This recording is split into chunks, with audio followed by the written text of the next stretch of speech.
Lai drukātu attēls no Revit uz PDF, ir vairākas varianti, kuras programmas izmantot. Gan maksas, gan bezmaksas varianti ir pieejami, tomēr pēc manas pieredzes vislabākie ir Qt PDF un PDF Creator, kas nāk kopā ar PDF Architect. Vienīgā atšķirība starp Qt PDF un PDF Creator ir tāda, ka, ja tiek drukāti faili arī AutoCAD uz PDF formātu, tad Qt PDF pagriež šīs bildes vertikāli. To dara arī PDF Creators, tomēr tas papildinājums, kas nāk ar viņu PDF Architects, ļauj šo attēlus pagriezt horizontāli un arī saglabāt. Šāda opcija ir arī Adobe Professional, kas ir maksas programmatūra. Lai uzinstalētu PDF Creator, ierakstiet Google PDF Forge vai arī PDF Creator un novelciet šo programmu.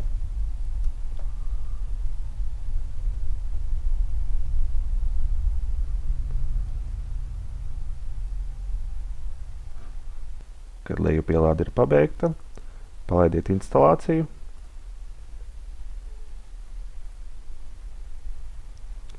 Varat izvēlēties vairākas dažādas valodas.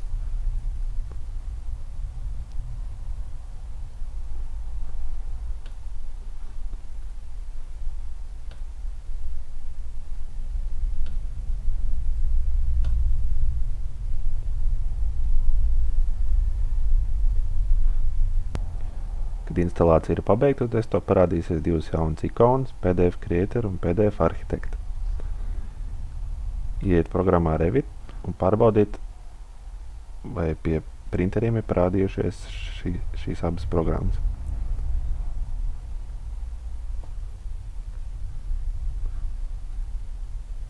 Tad pie esošajiem printeriem parādījušies ir PDF Creator un PDF Architect.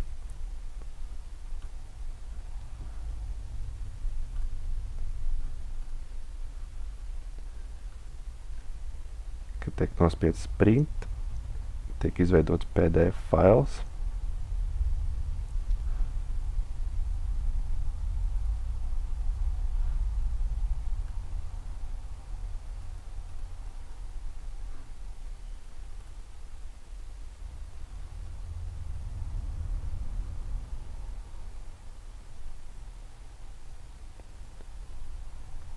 Šo failu jūs varat apskatīt gan PDF Creator, gan PDF Architect.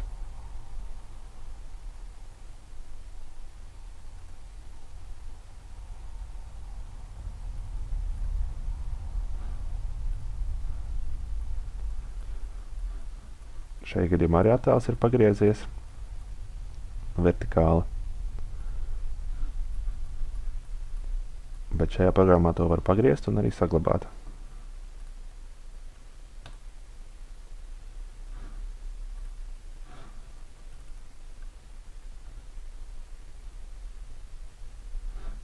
Kā redzam, attēls ir pagriezts un saglabāts horizontālā stāvoklī.